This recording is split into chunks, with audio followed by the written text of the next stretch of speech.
Purposely. Your life, God's purpose. Listen at onpurposely.com. Welcome to Purposely Equipped. We want to help you go deeper in your faith by learning truth from the Bible. Our new series, What Does It Mean to Be a Good Neighbor?, will help you discover what the Bible has to say about how we treat and love those around us. This is a practical podcast where we'll learn together what God desires of us. For this series, we are joined by Pastor Jesse Bradley of Grace Community Church in Auburn, Washington. Welcome back to Purposely Equipped. This is our podcast focusing on loving your neighbor. We're practical. We want to empower and encourage you, going deeper in the Bible. And in this fourth episode, we're going to focus on the question, how can you get started with outreach? We've been talking about loving our neighbors, how Jesus lived, what he challenges us to do. And maybe you're at a point right now where fear's been holding you back, or you just feel like, I don't know what to say and do. So how do you get started with outreach? And I want to begin by sharing an acronym. And this is a biblical concept, comes from Genesis chapter 12. God blesses us so we can bless other people. God blessed Abraham, and out of that, the nations will be blessed. And that acronym right there, bless, let's break that down. The B, begin with prayer. Start praying for people. You know, I've been in Bible studies that were very inward focused until we all made a list of people we can start praying for and people who don't know Jesus. And all of a sudden we were on mission together because now we're praying for and talking about these relationships and what we can do next to lead them to Jesus. So when you begin with prayer, it's powerful. We can't save anyone. God is the one who changes lives and saves. So we rely on him from the start. The L is to listen. A lot of people skip over this. They just want to talk. But actually to open up opportunities when you ask questions and you find out what are people's religious backgrounds, what's their story, what are some of the pain points in their life, what are they learning? When you ask those questions and listen, people feel valued. And as you get to know them better, then when you do share, it is going to be more timely and personal because you're caring about them and listening. The next one is E, and that's for eat. And to buy someone a meal or coffee, have someone over to your house, have a meal together, enjoy the food, enjoy the relationship, spend some extended time. The S is serve, and look around and notice, what are the needs around you? Are they relational? Are they emotional, physical needs? Someone need a ride, yard work? We're all in need. We all have areas where we can serve others, and as we do that, we communicate and extend the love of Christ. We demonstrate it. We live it out humbly. We want to meet people's needs because God works through us as we do that, and he gets the glory. People see your good works. They praise your Father in heaven. And the last one, share. It's to speak, and that's important. Share your story. Share the gospel. You could share a website or share a book, but share so that people can hear the good news. And when you live that lifestyle where you wake up each morning, it's kind of a habit and a mindset of, God, who do you want me to bless today? And you might think through your friends, relatives, acquaintances, neighbors, coworkers. God, you brought so many people in my life. Now, how can I bless them?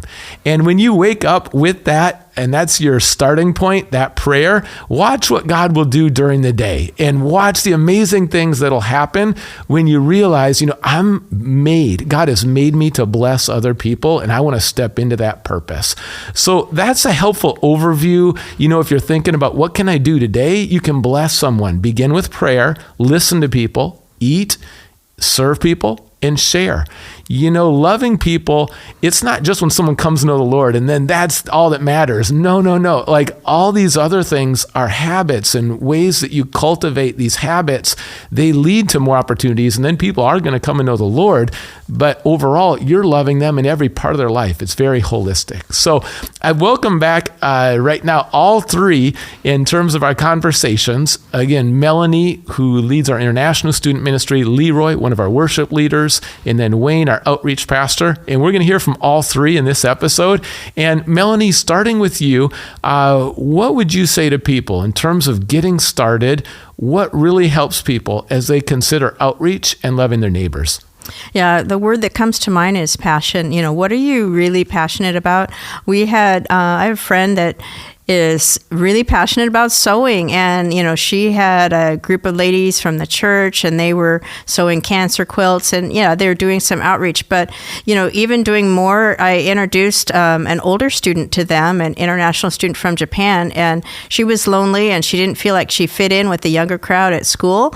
And they really welcomed her and blessed her, and they taught her how to start quilting and doing some handwork. And, she was so blessed and she did not know Jesus, but when she came in, but before she left back to Japan, she had a Jesus encounter, and, she had a framework for like praying and some modeling on that. And so she, at a low point, she just was called out to God, and he met her in a really almost tangible, physical way. And she's just been transformed.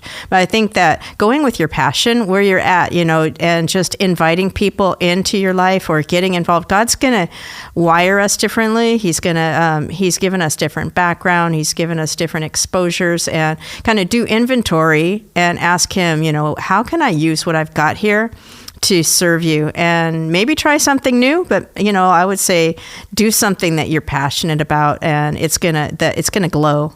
That's great. And I like the phrase, be more intentional than additional. When you think about loving your neighbors and outreach, yes, you might do a few extra things, but it's really about being intentional where you already are, where you live, work, learn, or play, the people God's placed in your life. And like you just highlighted, let's say you enjoy watching movies. Well, there's people who don't know Jesus that like watching movies. Or you like reading. Well, there's book clubs. You can get in those relationships. Absolutely. You want to learn another language. Well, learn it with someone who doesn't know Jesus. And when you're doing these things together that you enjoy, or at sports, and you start doing those, you're going to build a relationship and a bond. And then it's even become more natural to share other parts of your life, deeper parts of your life, parts of your faith maybe. Because why? You've got a common shared passion and enjoyment in different activities. That's so practical, Melanie. Yeah. Thank you. And inviting somebody to come along and enjoy that with you, what you enjoy, that's just pure joy. That's it. Right on. And, Leroy, as you think about, because when we say loving your neighbor, so often in a Western mindset, we just think of me, what I'm doing to love my neighbor. And that's part of it, but it's a both and. And it's really what can we do together to love our neighbors. And I know, Leroy, you're someone that values relationship, values community. I just see you do life and ministry that way. And the we comes before the me so often in the Bible. And Jesus is always joining together with others. Here comes Peter again, and James and John, and they're doing it together. And I see that in your life. And maybe you could share a little bit about, loving neighbors and doing it together. Yeah, so practically, if someone is starting out, I would definitely tell them to do it with other people. You're going to learn from them. There's safety in that. There's wisdom in that.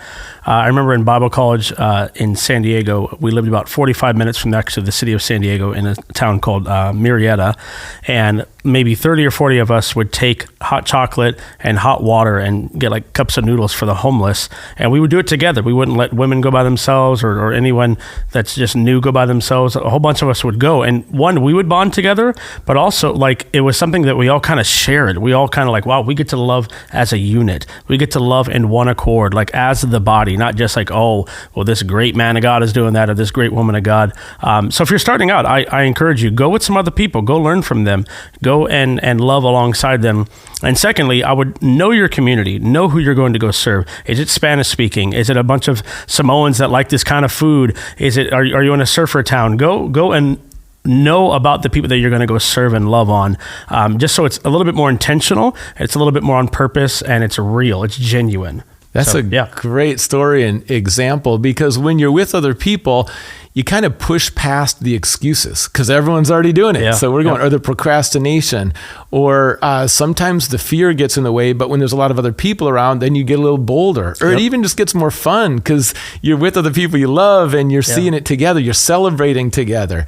That's it. And I mean, I think underlying that too, I'd encourage people, find a church that's active in outreach, that's doing things beyond the walls of the church, locally, globally, go on maybe a missions trip together, or start locally, start to find out what's going on, what's God already moving in, and then enter in, because there's some incredible ministries. And you might even do it with people who aren't from your church. It might be a mixture, a few from your church, a few from another church, and that's great. We're one body, we're one family, and we get to do it together, learn together. I've heard it where, like, sometimes at a bigger company or even an apartment complex, that the people who love Jesus will get together and they'll think and pray, how can we reach out, right where we live here? And they might be different denominations, but they come together for that shared purpose too. That's a great story. Roy.